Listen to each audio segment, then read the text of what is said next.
Are the youth voices being genuinely heard, or are they being co-opted or even dismissed in this case? I want you to cast back to the June protests of last year, up to now. What trend are you seeing? You've been around for a while. You've seen some things happen. I want you to talk to the young people of Kenya that are sitting on the cusp of a possible revolution or possible change. Are their voices being co-opted, dismissed, and so on? Let's start with you, Nelius, and then Khalid.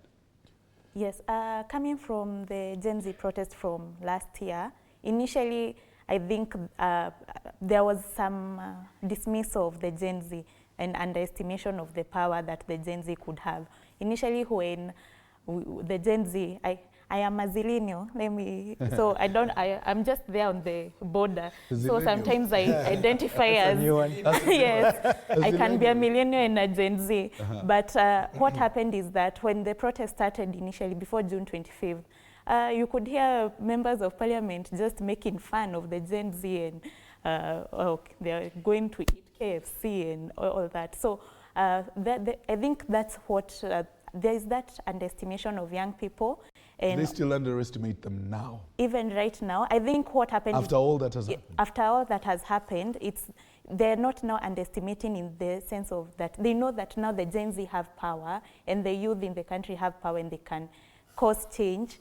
But the way they are doing it is they are trying to curb it through means that they think will work, but they underestimate. For example, the issue of Rose Njeri, I think they underestimated how this would affect and how the youth would come out and speak out for her. Even for Albert Ojwang, I think they underestimated when they went, the audacity and the way they went broad daylight to take someone from Homa Bay, travel all the way to Nairobi, and then here they execute him. So in that way, I think in their minds, they are thinking, no, there's nothing they can do. So there's still an aspect of underestimation. They know that the youth are powerful, but they don't know how the power that the youth hold. Right. And the youth hold a lot of power, and as Gen Zs, and it's something that they should be aware that, especially considering that the youth population, 35 and below, is very high. It's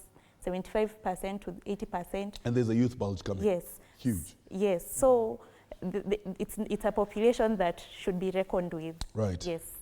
Khalid, on that point,